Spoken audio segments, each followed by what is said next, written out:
অনেকেই যারা আমাকে দীর্ঘদিন ধরে ইউটিউবে arif.com বা সিডনি ইংলিশ স্কুল বা ফেসবুকে arif.com পেজ বা কনভারসেশন গ্রুপ বা আরিফ খাদেম অ্যাকাউন্টে ফেসবুকে ফলো করে আসছেন, তাদের মধ্যে অনেকেই অনেক সময় আমাকে মানে স্বাস্থ্য বিষয়ক প্রশ্ন করেন। যদি আমি ডাক্তার না, হয়তো তারা ভাবেন যে আমি স্বাস্থ্য সচেতন একজন মানুষ।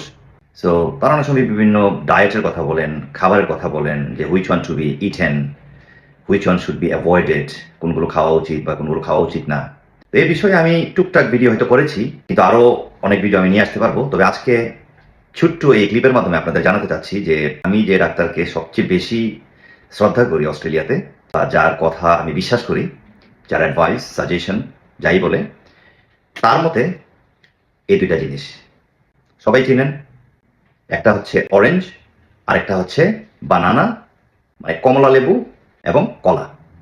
এই দুইটা জিনিস যদি আপনি প্রতিদিন ধরুন নাস্তা করে খেতে পারেন, তাহলে এ টু জেড বা তার বাহিরে গিয়েও যত ধরনের ভিটামিন আছে, you will get them all in both of them. আমাদের বাংলাদেশ, ভারতে হয়তো আমরা এই কলাটা প্রতিদিনই খাই উইদাউট নোয়িং, না জেনে। এটা হয়তো অনেক সময় চিন্তা করি ফরমালিনের আসর আছে কিনা। হ্যাঁ, থাকতেই পারে, এটা একটা দুর্ভাগ্যজনক বিষয়। তারপরেও যদি বিশ্বাস করে খেতে পারেন যে ফরমালিন মুক্তটা, ভারতে একটু ফরমালিন মুক্ত কম হতে পারে আমার বিশ্বাস। বারা যারা বিভিন্ন দেশে আছেন অনেক সময় এগুলো কিনে পচান, they get rotten in the fridge, but they are never consumed. এগুলো ফ্রিজে পচে কিন্তু কেউ খান না কিন্তু।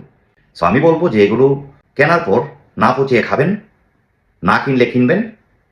কলা খাওয়ার রুচি অনেকের নাও থাকতে পারে, আমার এক সময় চলে গিয়েছিল খেতে খেতে, কিন্তু প্রতিদিন খাবেন। এখন যদি বলেন যে সরি অরেঞ্জ পাওয়া যায় না, ম্যান্ডারিন খেতে পারেন, যেটা ওই যে ছোটো ছোটো কোয়ার মতো, যে এটাও আছে আসলে আমার সাথে এখন নেই, যাই হোক, সেটা খেতে পারেন।